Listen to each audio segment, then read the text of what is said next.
Hello, everybody. It's a bit like being in my own home here. It's kind of like with my own family. Um, I'm going to speak in English. Dasha is here to translate if need be. Does everybody speak English apart from Kuronaka from Japan? Okay, perfect, perfect. That's it. Arigato. So, what I was going to do today was just talk about how I make music, really. So, the vague plan is to show you how I make a tune in the studio, just roughly what I would do, and then show, because making music, there's two stages to it for me, really, which is to write some music to like build a track, build a rhythm, and then secondly to kind of mix it, to dub it. So normally when I'm in my studio in the UK, then I've got a mixing desk and lots of analog mixing equipment, and I mix it all live using original equipment. I don't tend to mix my stuff in the computer, but today I'm only here with my computer, so I wanted to show what kind of effects I would use if I was using my original effects in the studio, how I would use those same kind of effects using plugins in the computer.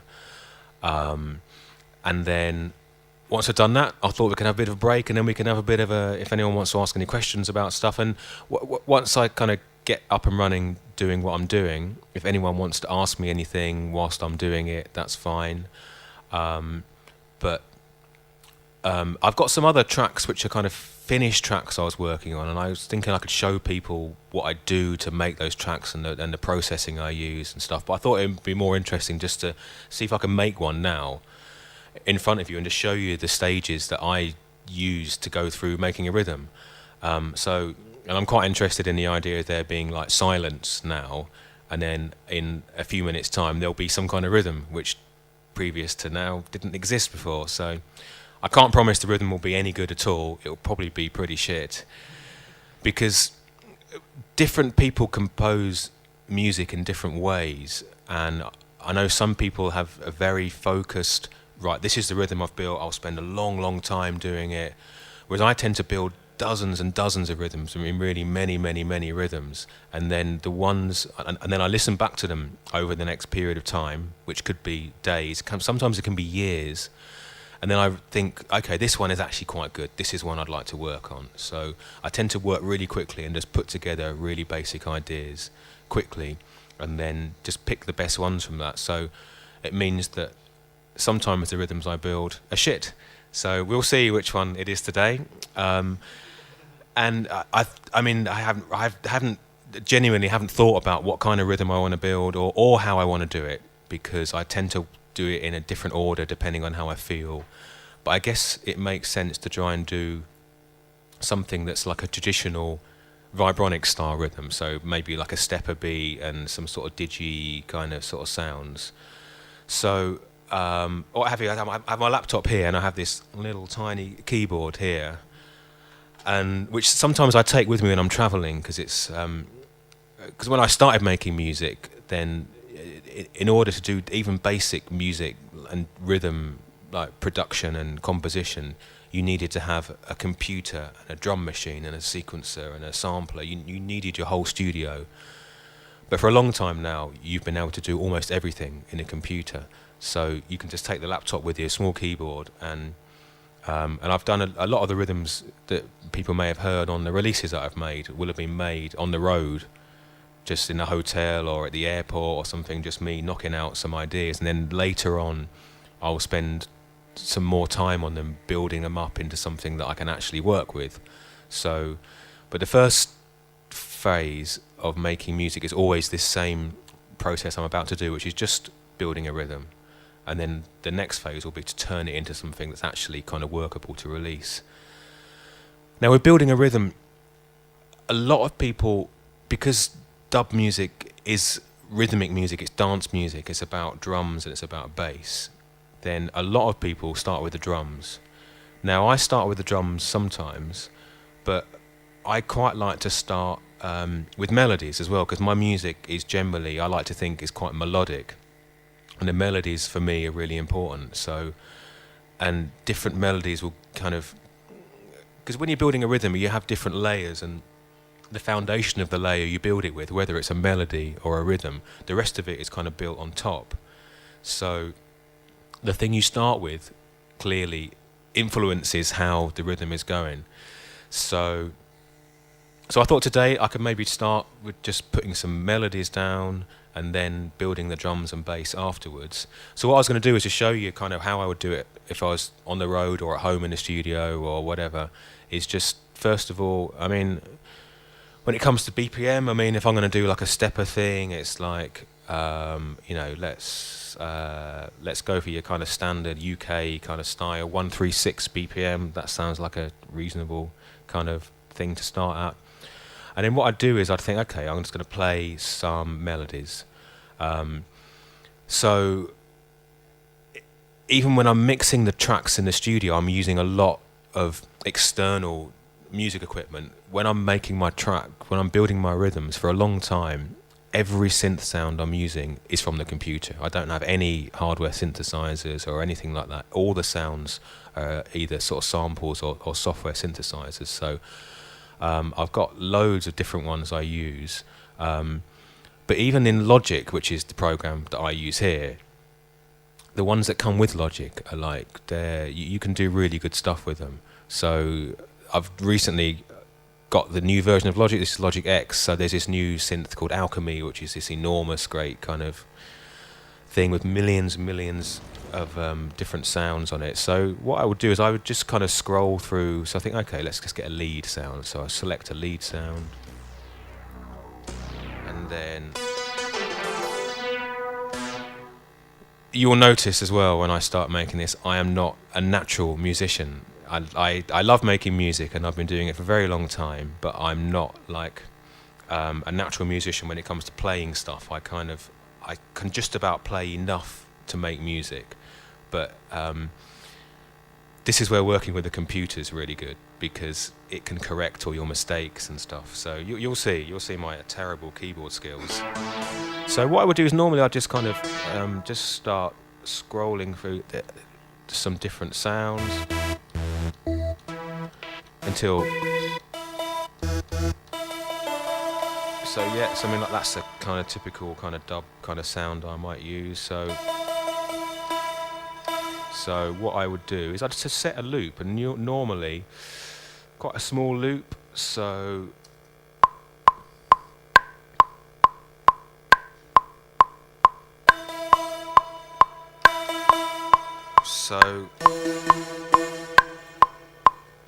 and what I like to do is layer stuff. So I'd often play some sort of quite simple stuff. So right, and this is without even. Yeah, so without even really thinking about what I'm going to play, I would. Right, the only problem, I've now lost my record button because the screen is so small. How am I going to do this? You can press R on the no, because I've got a completely different set of record. This is right. Maybe I'm going to fail at the first hurdle. Let me see if I can get the transport up. Yeah, you're here for the dub music workshop.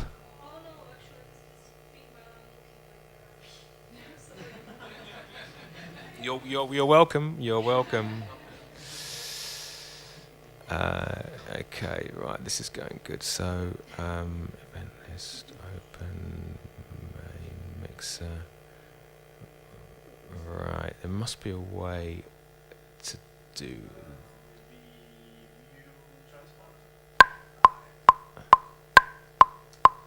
Right. So let's go.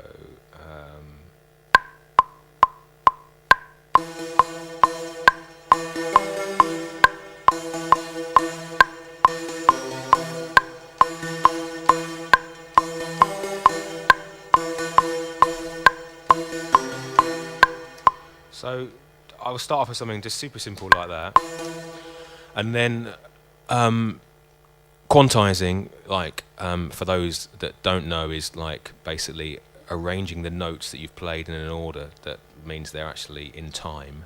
I would normally let's get rid of that. I would normally do like a basic quantize, which is, so that basically just puts all the notes in time.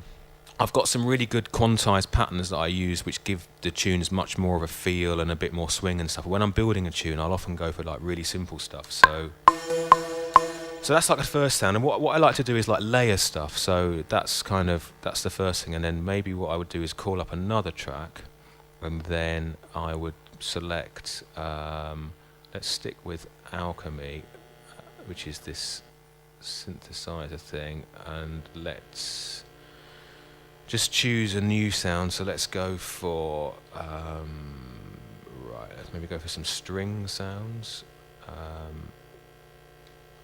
and again I'll just scroll through different sounds.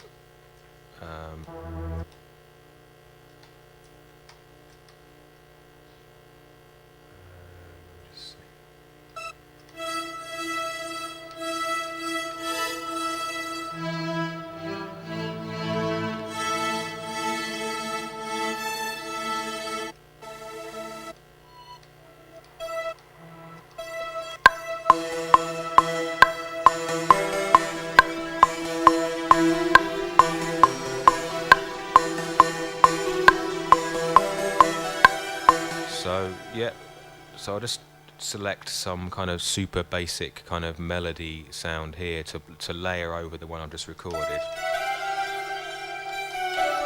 You guys here for the dub workshop? Just to let you catch up on what we're doing, I'm just going to kind of build a track live in front of people here and show people the kind of techniques I use. So let's just record another layer then.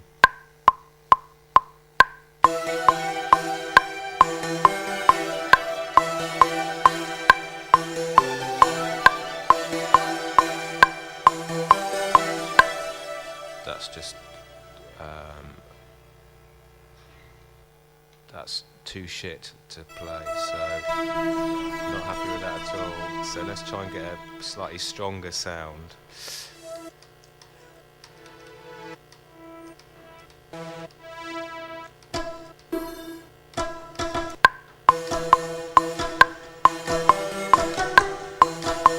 Get something a bit more melodic. So I'll often just play around with different sounds until I get something that I think might work. So let's just put a bit of that down as well. So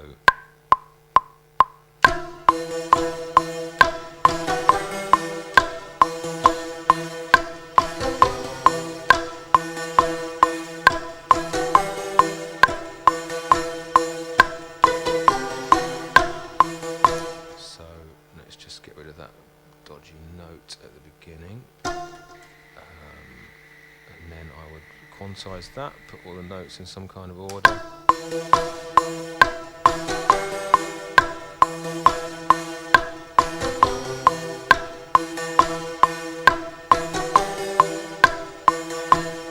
Yep, that's fine.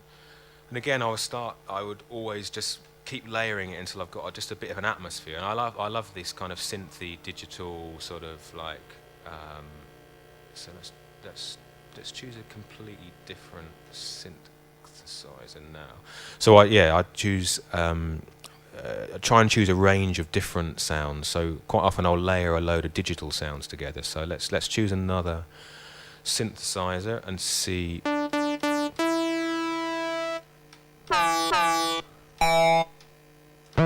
And I'll always start just by using these kind of preset sort of sounds that come with the synths, just to give me an idea, because I tend to want to work quickly and just get an idea together, and I'll always go back and work on the sounds after to kind of make them more interesting, but just to get a track together, I would often just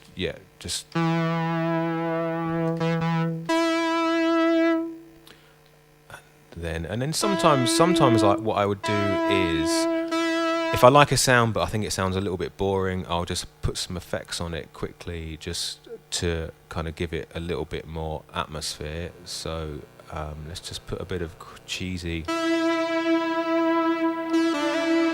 reverb on this, and then let's layer this up.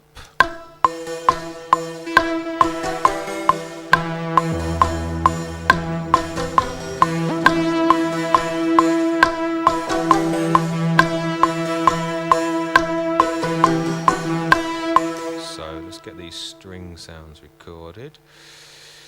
So, okay.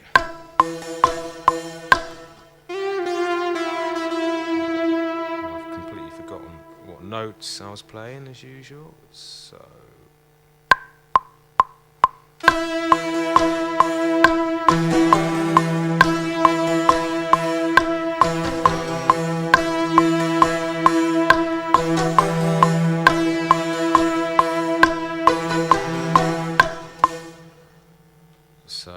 So now you've got 3 different layers of just kind of similar sort of synthy sounds.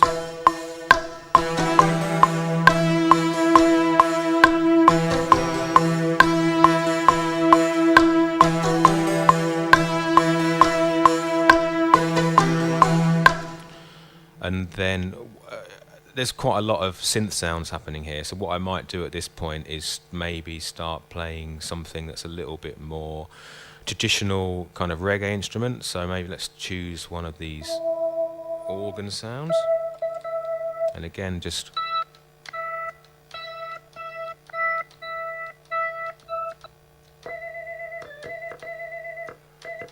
quite like him. And again I would just put some reverb on it to make it sound a little bit more interesting, just to give it a bit of a flavour. So pick my favourite reverb.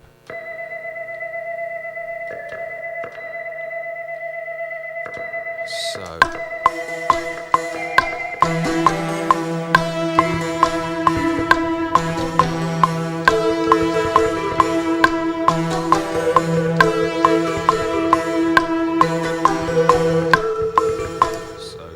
another really simple melody like that. But try and play the right notes. Right. So.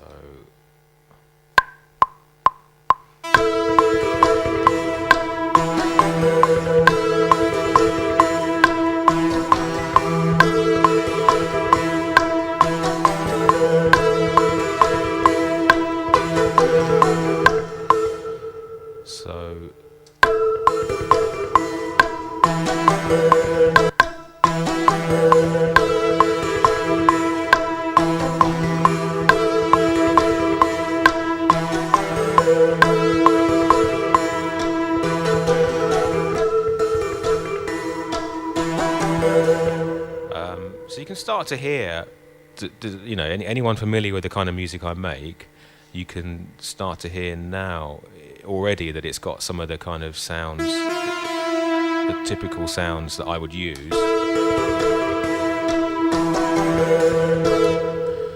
So now we've got these kind of different like sections of melody and stuff, and a little bit of an atmosphere. Then the next thing I would do is start playing some piano chops on it to give it the kind of your classic reggae feel. So let's load up a piano, and then there's loads and loads and loads of different pianos that I use. I use a lot this thing called Piano Tech, which is a piano synth. Has got some really good. Let me just choose one nice and bright.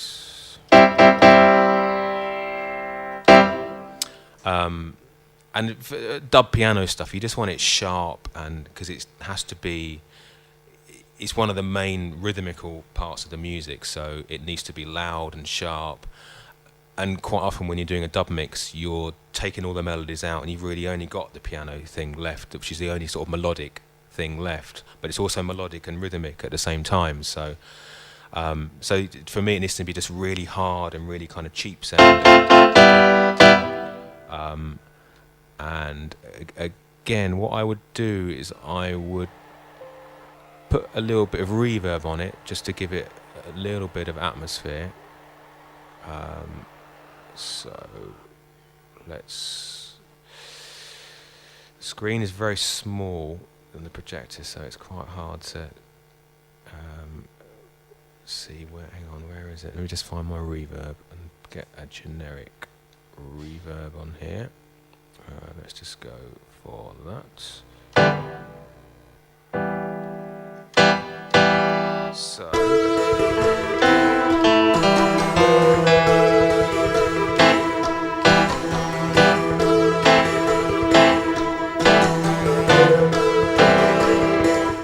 And this is where my horrendous keyboard skills really come into their own.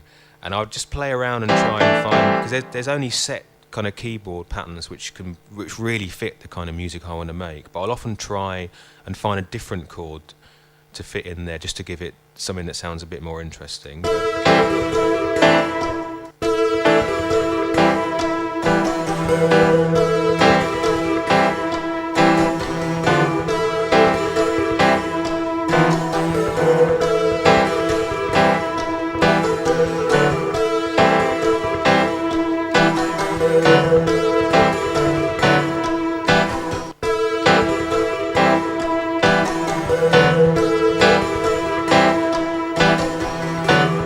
So that is fine as a keyboard thing, so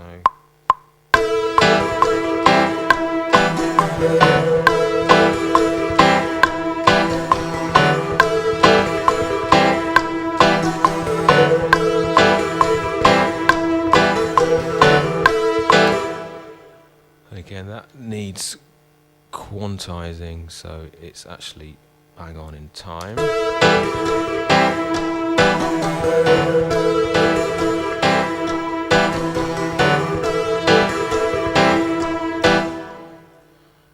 And then what I would do then is always like layer it, so just double the sound up so it makes the piano. So now I've just copied the piano, made everything an octave higher as well, so just makes the piano bigger and fatter.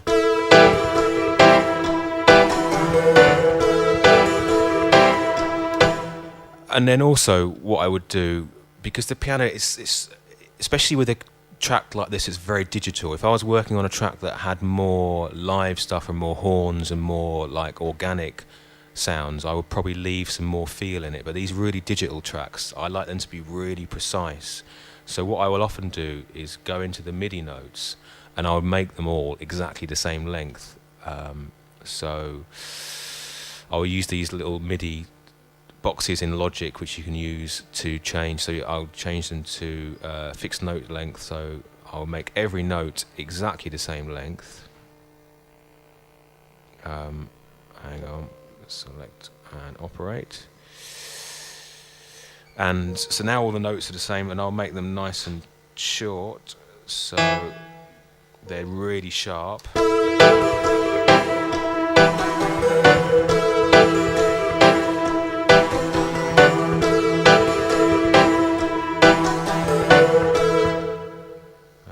Sure where they came from. That's just some random shit.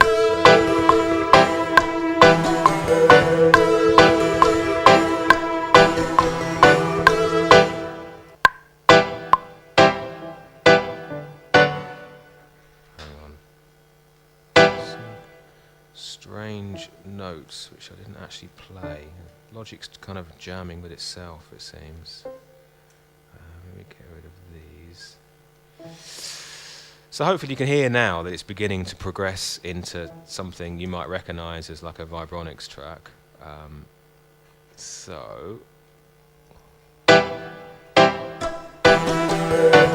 the piano needs to be hard.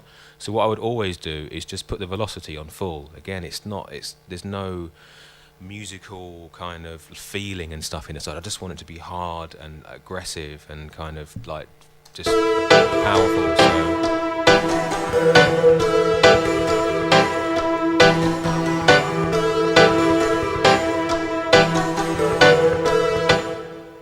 So this at this stage you can hear there's a little bit of an atmosphere and some melodies, and there's the cheng, the piano sound, and then if I'm building a tune like this, sometimes I'll do some what I call like the cheating methods, which is like, okay, I want to get an organ in the background, but I don't want to play it. What I want to do is just use some like logic sort of skills to make like an organ in the background. So I'll just select an organ sound. So let's have him in stereo, and then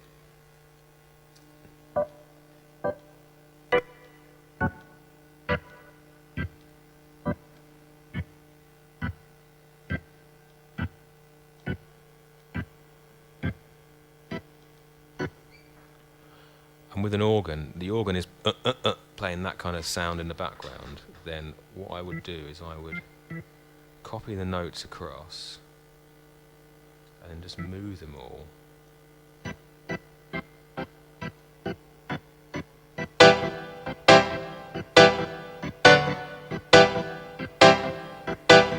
So now you've got this more traditional kind of reggae thing, and that's without even me playing it. That's just me cheating, kind of just to work quickly. Sometimes I will play it, and I'll try and make something that is more kind of musical and stuff. If I want that effect, I'll often just kind of cheat like this, and maybe I'll start using some of the swing quantizers just to kind of give it a little bit of a.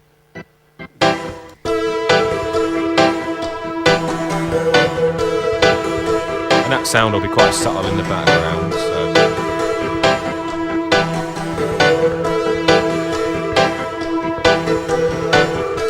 And it's those little kind of reggae skills, if you like, which kind of stop the music just being like techno dance music as well, that gives it the kind of traditional reggae feel.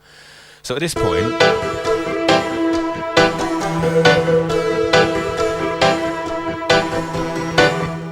I would either start looking at a bass line or some drums. I'd probably go for the drums first and then put the bass line on last in this kind of tune. I mean, again, if I'm writing, sometimes I'll start with the bass line on its own. Sometimes I'll start with the drums, but with this one I've started with the melody. So what I would do now is start adding some drums. So drum sounds for me are incredibly important. That's kind of what the sound of the music I produce for me is all about, is the rhythm.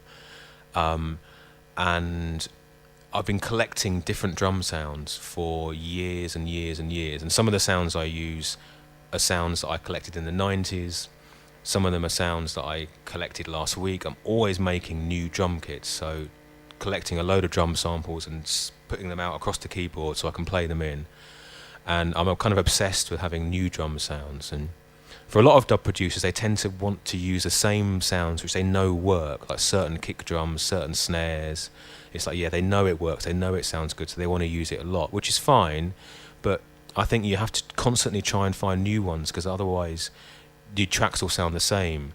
And it means that with me, I'm willing to make some tracks which sound a bit shit sometimes in order just to try some new sounds, because when the new sounds work well, you get a track that sounds better than the last one, and it's all about trying to kind of progress like that. So I use this sampler in Logic, which has just got all my drum sounds in.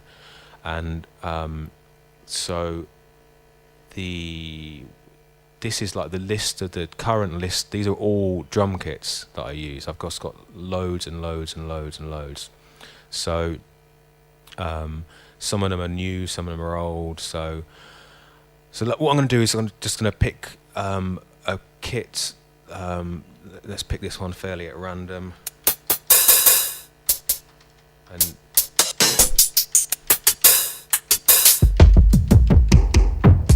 so lots of different kick drum sounds, and then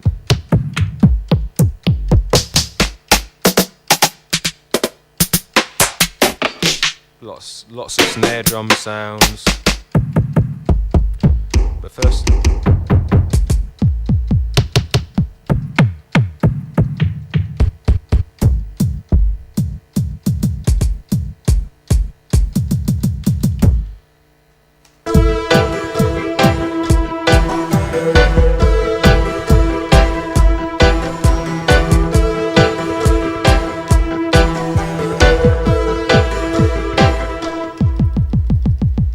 so yeah, I'm just going to put a basic beat down. So I've just chosen this kind of kit around them. Some of the kick sounds sound okay to me. So that's a little bit boomy. So let me just put some basic drums down.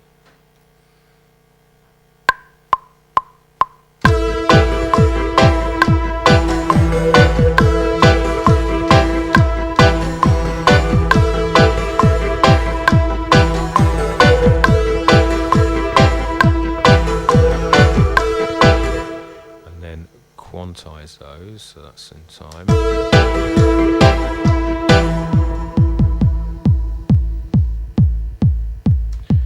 Now obviously the kick drum is very, very important, like all the drum sounds, but the kick drum is like, that's gonna, if you're doing a stepper beat like this especially, that's gonna drive the tune along. So it's really important that you get the right one and it sounds right. So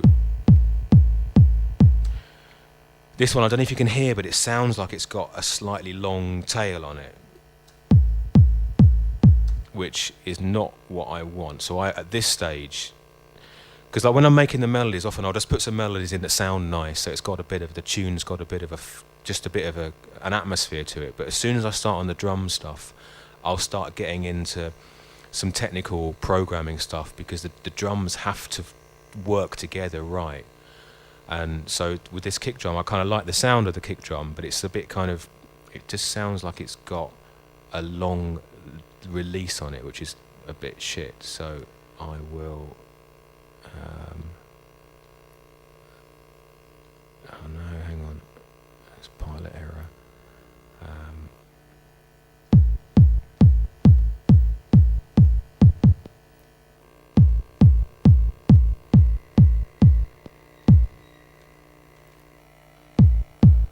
So this is the actual sound in the sampler, and you can see it's for me that's too long, so I'm going to delete all that shit there I don't need, and then just fade it out here.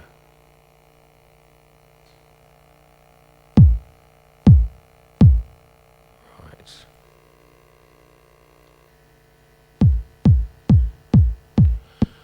And also that sound is a little bit, it's got a nice kind of sub sound to it, but you can't really hear it so well. So what I would do is I would layer it and find another sound.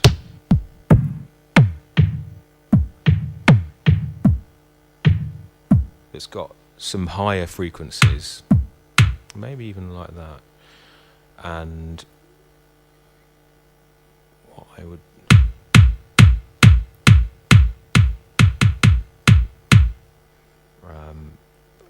so straight away you can hear that. In fact, let me just do it on another channel.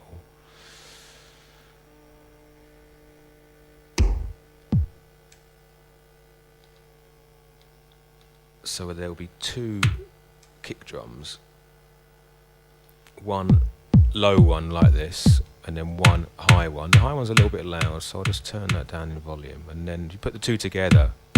So if you take the high one out, you get a more of a deep sort of sound. But that means you can actually hear the kick now as well, so it's got a bit more kind of... and you can hear it cut through the music, which is kind of what I want. So those melodies are a little bit loud, so let me turn some of those down so you can hear the drums better.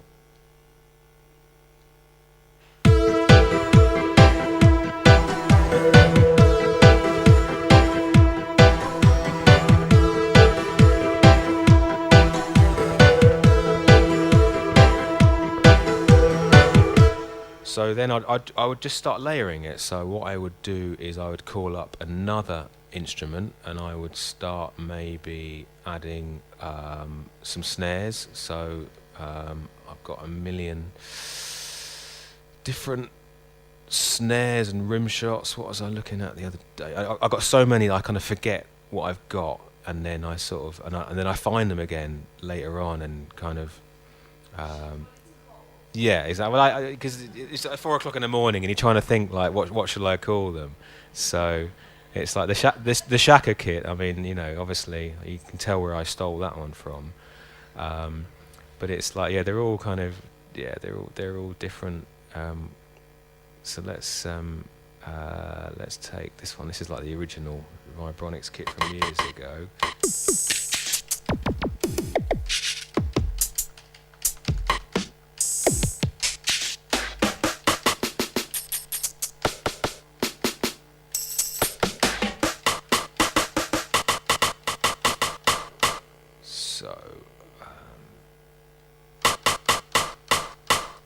So that's your classic. But I would bring the pitch down a bit to make it more kind of.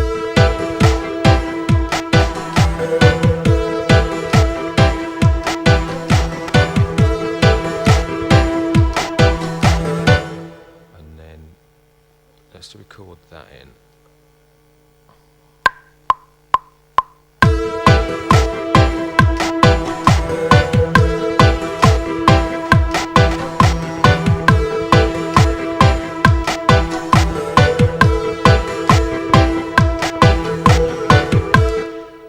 Let's quantize that.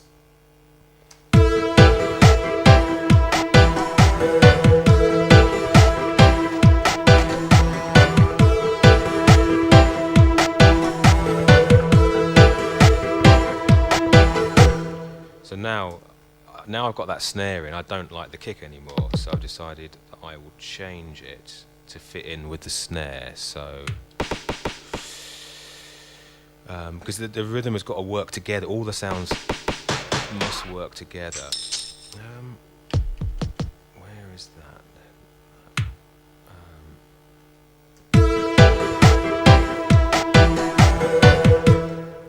So I want to move the kick drums so they fit better. That's the sound I want. And then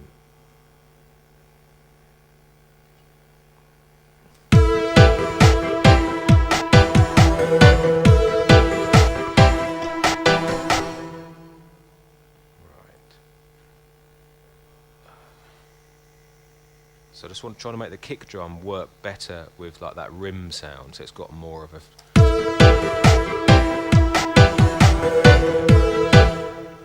And then the next thing I'll do is I'll maybe think, okay, let's put some snare drums on it, so just to give it a bit more rhythm. So let's look at, what was I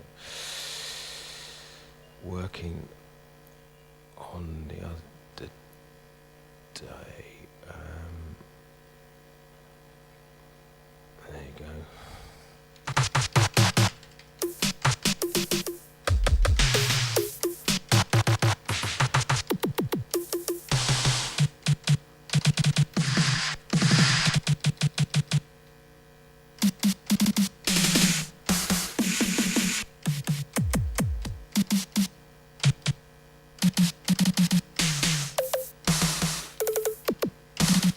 Yeah, so now let's just play around with the sounds until I get some kind of sound that I think is going to be interesting.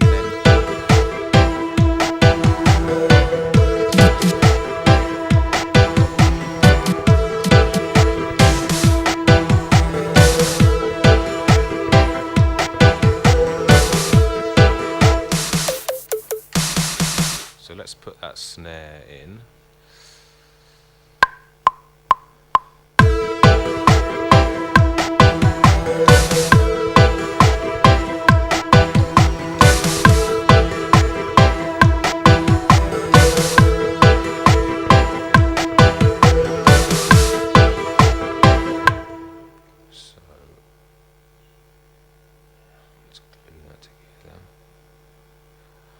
And again, I would quantize that so it's all going to work together.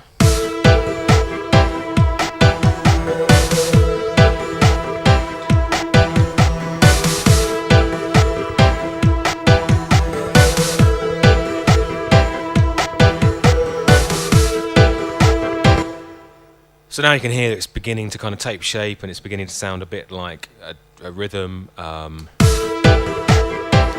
then so what we need now are some hi-hats just to give it a bit of swing. So I will choose another instrument. Let's take my exterminator kit.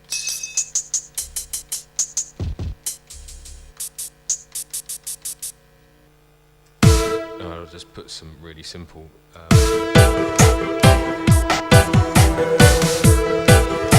let's just put some super simple hi-hats on it.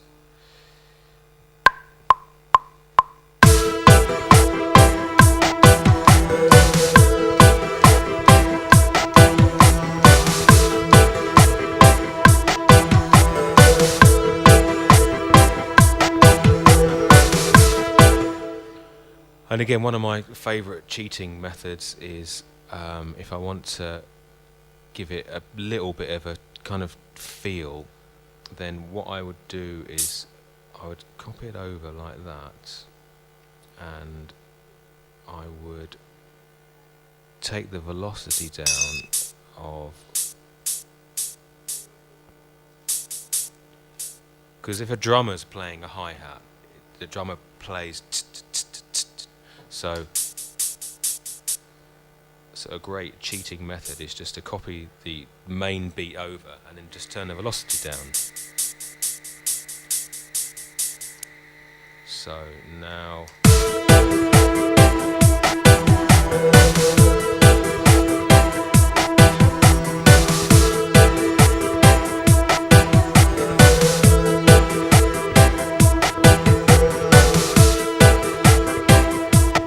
So now I've got the basic rhythm, hi-hats, snares and stuff. Is I would be, before I start on the bass, I would want to put just a couple of bits of percussion on there just to kind of give the rhythm again, because especially if you're making Yukimura a question, sir. Are you just exercising?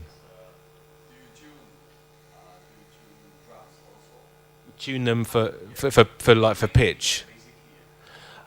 It depends. If a drum sound, if it sounds to me like it's because some drum sounds don't seem to have any kind of tone, like a pitch tone. They're just rhythmic sounds, and but if it sounds like it's got a pitch that's maybe out of tune with the rest of the song, I would definitely change it. And when I'm building a tune like this, I like to try and work quite quickly and get the tune built quickly and not worry too much about those things. Just the general thing of it, if it's too loud, too quiet, too high, too low. And then afterwards, what I would do is go back in and then really start changing around to get them really the fine-tuned stuff working well. But at this stage, then I would just kind of keep it simple. But definitely I would go back in and kind of, just get them all working together a bit better. But then I would, because I love the sounds of like percussion sounds, especially in the sound system, because they cut through really well. So I would just, again, I would choose another. Let's have the bling bling kit. He sounds good. These kind of little sort of percussive sounds.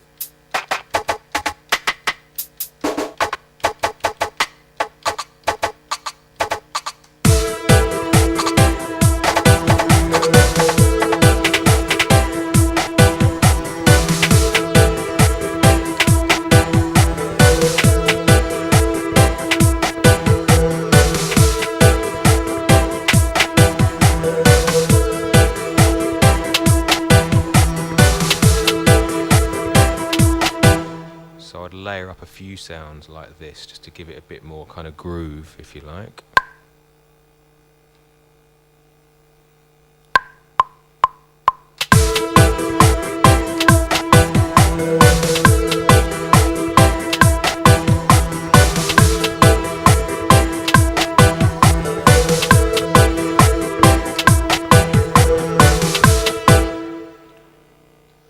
And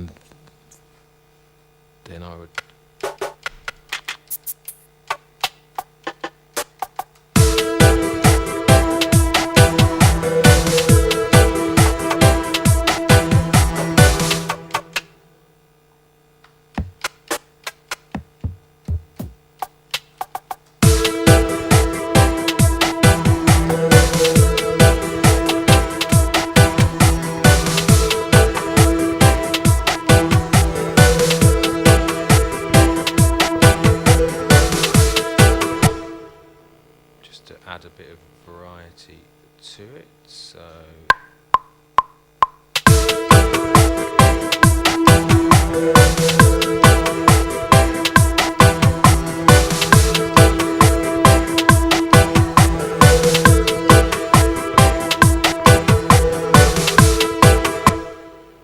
So, and you can hear now it's actually sounding more and more like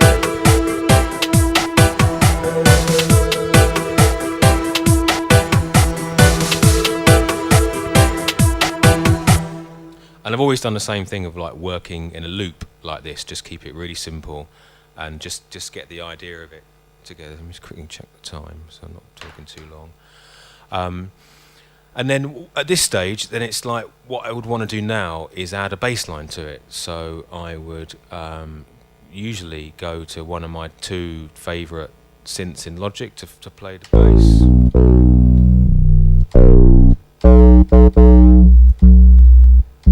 Which is doing quite a good job of shaking the entire club.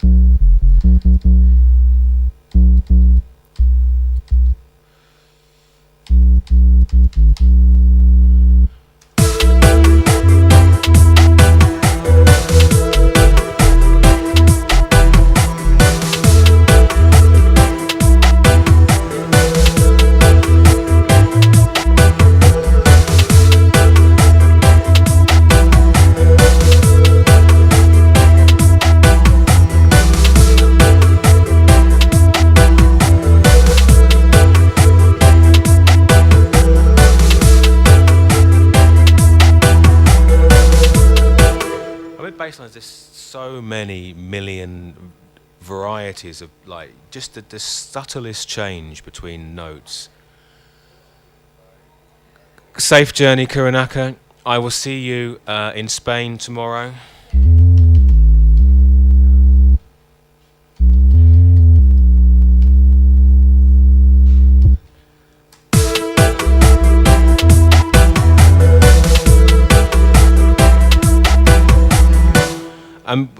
The bass line is so important that I will. Sometimes you're lucky and you just find the right bass line straight away and everything works great. Other times you have to change it a million times and play millions of different bass. So as long as the bass line kind of serves the track all right, I will often just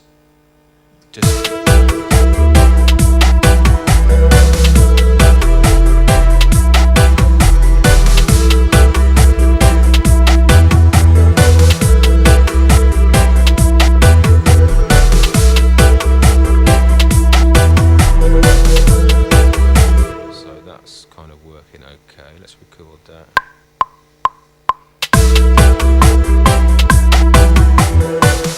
I've totally forgotten what I was playing.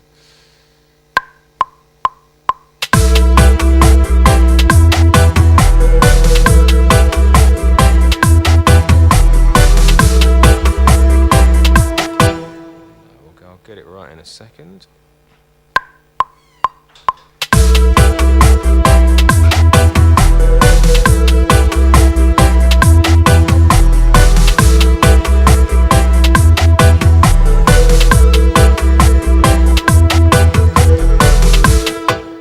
So that's just like super simple bass line just to kind of complete the whole.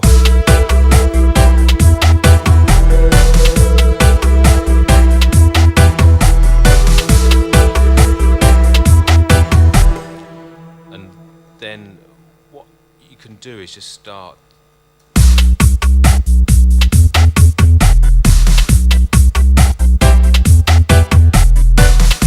to see if the rhythm works on its own, because everything has to, the bass line has to sit with the percussion and the drums, and everything has to work together. And I never really have any sort of intellectual plan with this. It's just feel. It's just what works, what sounds like it should work, and it's just hit and miss really. Sometimes it fits together, sometimes it doesn't.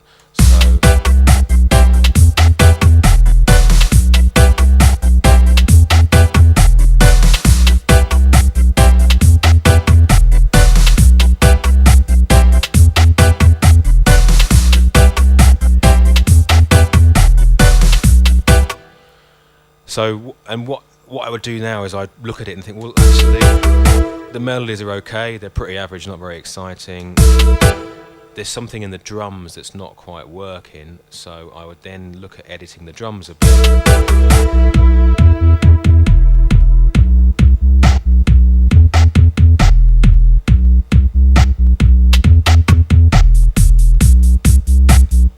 So let's delete some of the things I've done.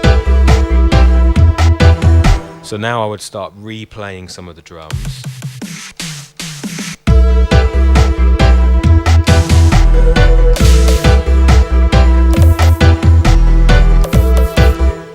Until I'm sort of more happy with it. So let me play a couple of bits in.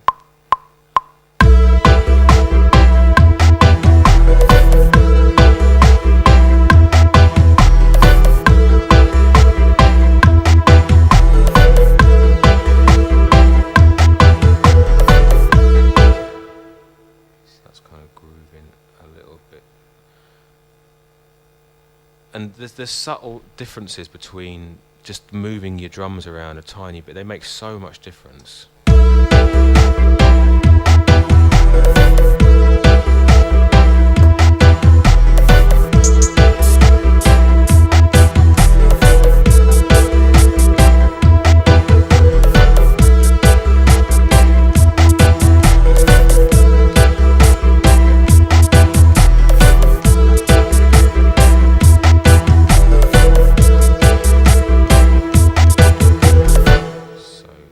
Some better hi-hats in.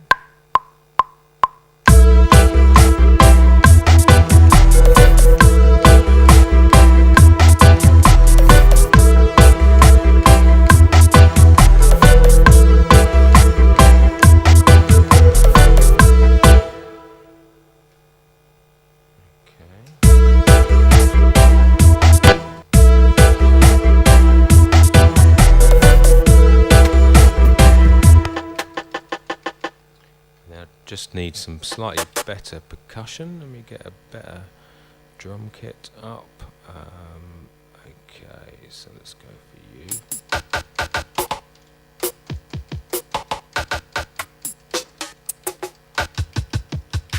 Because the dub production is all about having your own set of drum sounds. Because as a producer, I think that you can recognise people's music straight away by the drums and like how they program and the sounds that they choose. So having your own set of drums is for me is very important. So let me just add a couple of bits of percussion.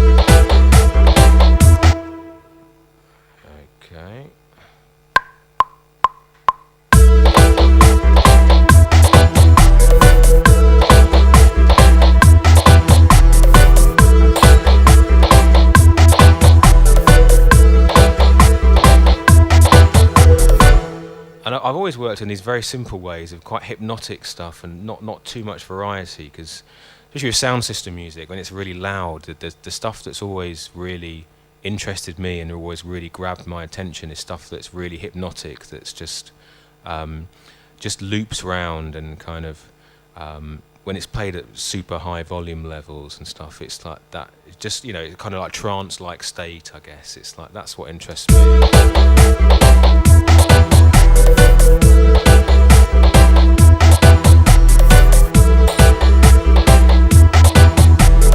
And if you just listen to the drums and the bass, now it's not mixed, there's loads and loads and loads of work that needs to be done to make it sound good and sound fat and stuff, but like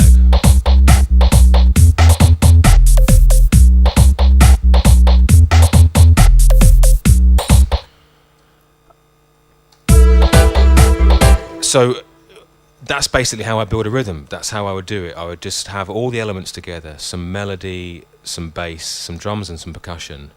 And then, because I know some people like to write from beginning to end. They start with the arrangement and everything in mind to begin with. There's a melody and it's a journey already. With me, I just want to build a rhythm, and then I will make a song out of it by creating an arrangement and making a song. But the actual rhythm itself, because if you go back to like the Studio One rhythms and the origins of reggae, they're all really simple. They're just loops, and they either, whether it's like real rock and cuss, whatever rhythm you're looking at, it's just a loop, and it either works or it doesn't. And the ones that stand the test of time, they just work as they are. And people have turned them into songs, turned them into arrangements. But if you just take the loop of the rhythm, then the ones that become hits that last forever, they just work really well. So that's always the fundament for me, is to get a track that work, the melodies and the drums and the bass work together. Anything else, you can turn it into a song, you can have it as a raw dub, whatever, but those elements have to work together. So that's why I always do it in this way, just kind of. And if I'm in a writing phase, what I'd often do is I would normally do this in like 20 minutes, just knock out something very, very quickly, and then I'll do another one, and I'll end up with maybe 10. And then I'll listen back to them and think, wow, that first two are really shit. Actually, this one's quite good. So it's that kind of working quickly and not being too precious. Like, this is maybe if you're a singer-songwriter and it's like, this is the most important work you've done. It's like with dub, it's different. It's just rhythms. You know what you're working with. Dub is dub. I'm not interested in creating a new form of music. I like to express myself through dub, but I'm happy to work in these small confines of just like kind of sound system dub. So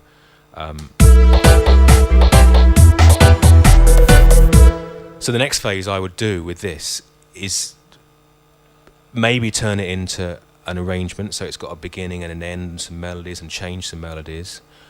Maybe I would just bounce that off as a basic rhythm and maybe give it to some singers or some instrumentalists, and people can work with it. And because quite often when I'm recording vocalists and working with different artists, they'll record to the most basic track, like just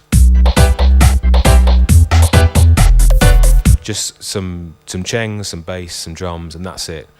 And you don't really need anything else, because the singer will either like the vibe of that particular rhythm or not. You don't really need to give a vocalist anything, in my experience, anything more than something as simple as this. Because if you're going to sing on it or play some melodica or whatever you're going to add to it, you don't want any other distractions, because quite often I get sent stuff for the singers I work with to record, and they're complicated with arrangements, and the singers they don't know where to put their arrangement. It's much better just to give singers a loop, and they can work out where they want to put stuff on themselves. So that's basically how I would do it, and I would then start the next phase, because what I was going to do was just show you a couple of other things I'll do quickly, and then we can have a little break for 10 minutes, and then we can have a bit of a chat about it. Is just to start turning it into a track. I would just loop it. Let's just extend it out a bit, and then I can start turning it into a little bit of an arrangement. So you're not going to start with the drums and the bass, so let's get rid of all that stuff. So maybe I would start just with a couple of the melodies.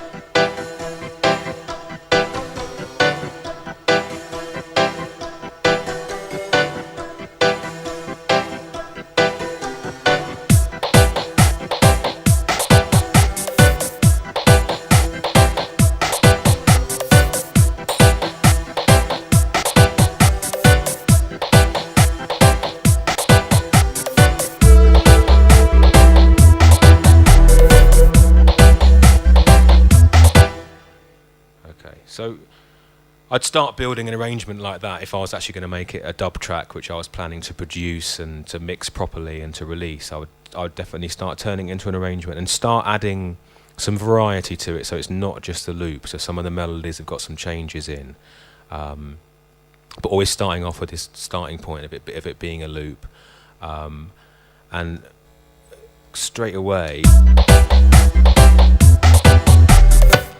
like just from this stage of just stretching it out a little bit into an arrangement, I can see that already I detest the bass line. I think it's shit, so it needs a new one. So I would then go back and start writing something that maybe is.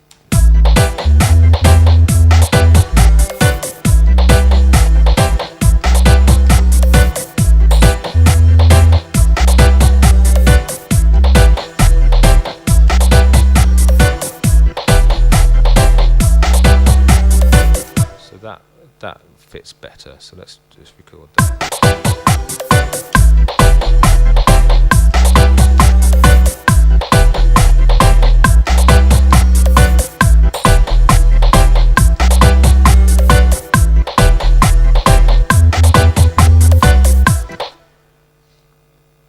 And because it's the subtleties of the bass line are so important.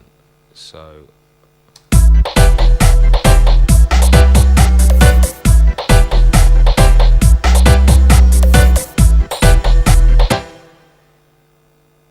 now just edit the first note there.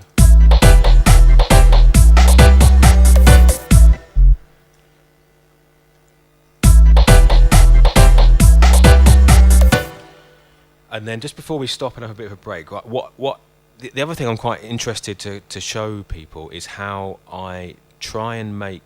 So you can see that I start off with something that's actually very computerized. It's a loop. It's very much sort of synthetic, and you can see it's kind of not particularly musical in a lot of ways. It's just like a.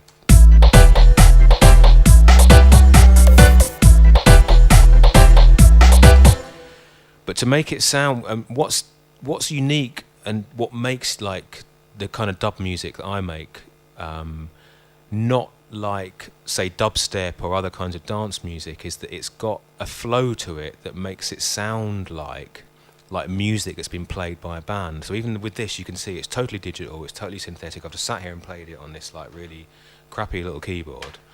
But if you start adding some little techniques to it, you can make it sound like.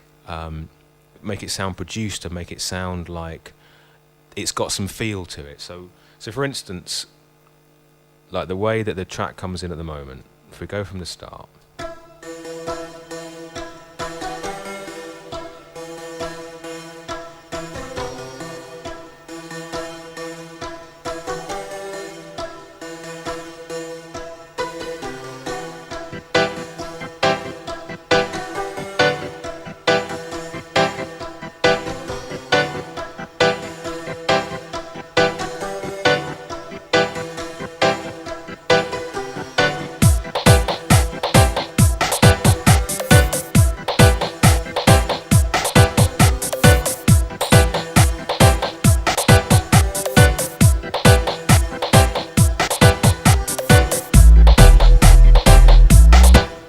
Now, anyone who's familiar with my music will hear that I often do the same kind of things in like an arrangement. So with this one, what I want to do is just create a little bit of a build-up before the bass drops. Because again, it's when you're dealing with like sound system dub, it's all about the sort of drama. A lot of it is about the drama of the bass and when it drops, and kind of creating a sort of. So what I would do is I'm going to cut the drums back just before the bass drops in to give it some impact. So it goes so. Apart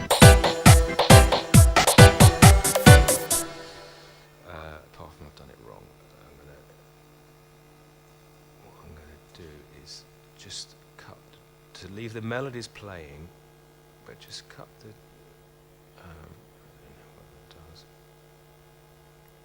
Just cut the drums back, so now they're going to stop.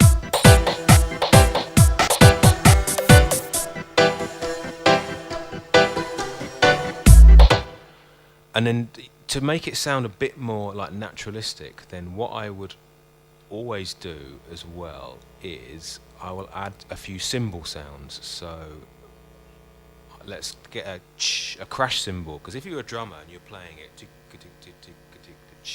drummer will always use the cymbals to kind of punctuate what they're doing. So let's just get some totally standard okay, drum sounds, and then let's just put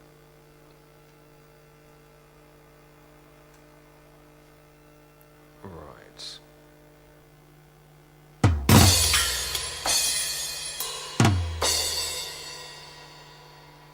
Let's just put a little crash sound there. Let's get rid of some of the bass on it as well. Okay. So what I've done is I've added a crash cymbal. So when the drummer, the imaginary drummer, which is actually me, sat here, hang on, let me put it in the right place. So let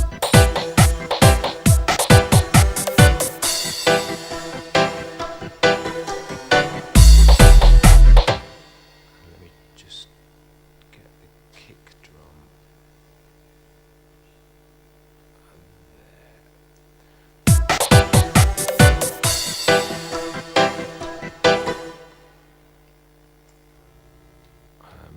but so you can hear that there's a crash, a cymbal crash at the end of that passage. But if you were a drummer, you'd play it with a kick drum as well.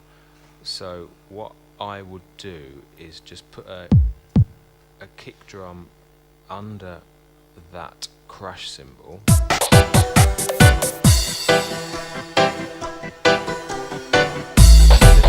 crash cymbal then just helps bring the track in. Now the other thing I'll just show you really quickly before we genuinely have a break is I love to use like a drum roll, and my tracks always involve some kind of like just to break up the track. So what I would do is I always just steal them from old records. So I'll show you quickly how I do that. Now what I tend to do is just find, this is just this Sugar Minor album, so I just listen to the beginning.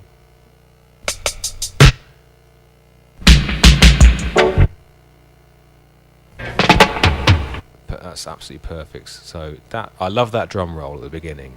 I only want the drum roll. So let's just, so what I've done, I've just edited that drum roll. I'm going to save it as a WAV into the folder that I am working in. Bear with me a second. Where is it? Production work. And audio files, and then let me just get another one.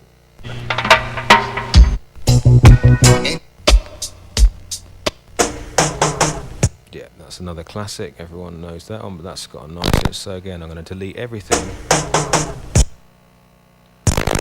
and I'm going to get rid of everything I don't need, and I'm going to export that into the same place. And then what I'm going to do now is I'm going to find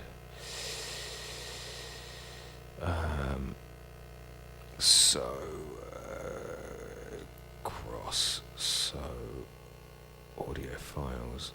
I'm going to drag these two files into the arrangement, create one track, and I'm going to create a drum roll that makes it sound like a drummer played it.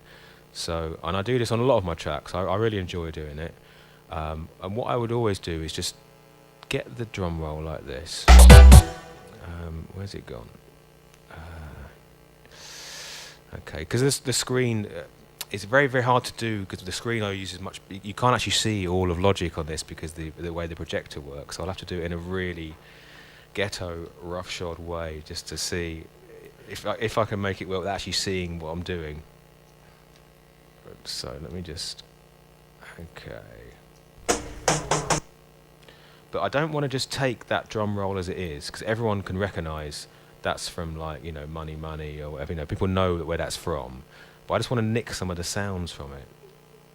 So what I'm going to do is just cut them up a little bit. This one is actually, this one here is much better to use. So we could probably get rid of him. So I'm going to put him here somewhere. I'm going to make a little drum roll out of this. So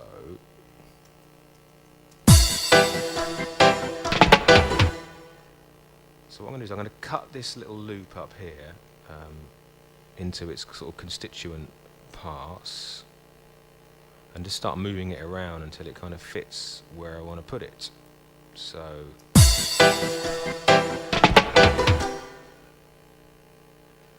that I'm going to put these little drum rolls on the beat. So that is a little bit slow, so I'm going to speed that up a bit.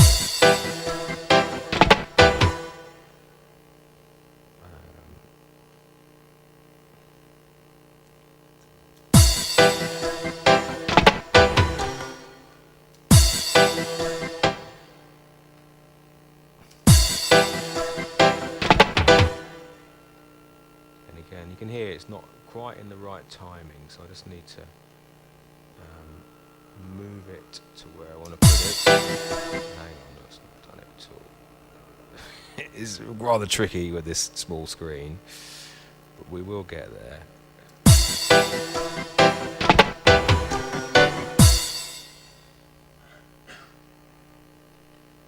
And then I'm going to take this, I'm going to take just that one sound there.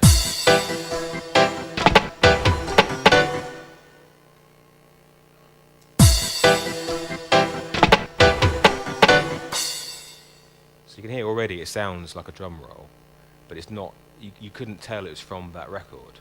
Well, I hope you couldn't. I'll put him at the end.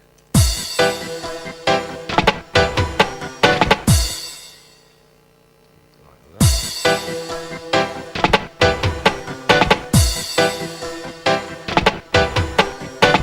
So, and that's a classic technique I use all the time, so I'll just finish off in a second, but what I would do with that is I would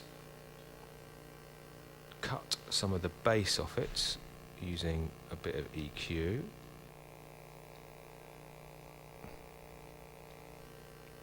And maybe send it to a bit of reverb. And then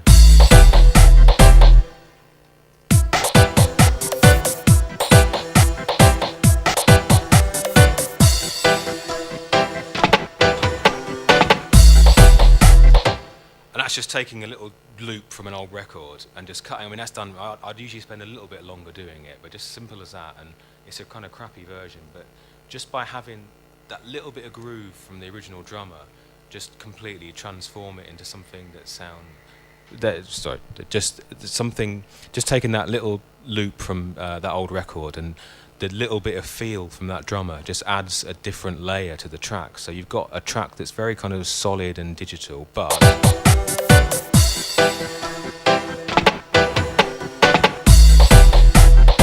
and again, a drummer would, when he or she would stop and then play the drum roll without playing the hi-hat and the kick drum. So it's all about trying to make it sound kind of like a drummer would do it, even though it's clearly digital sounds. I'm not trying to make it sound or pretend that it was a drummer doing it, but adding those little bits of live drum just adds a little bit of flavour to the beats. So that's the first stage of what I would do.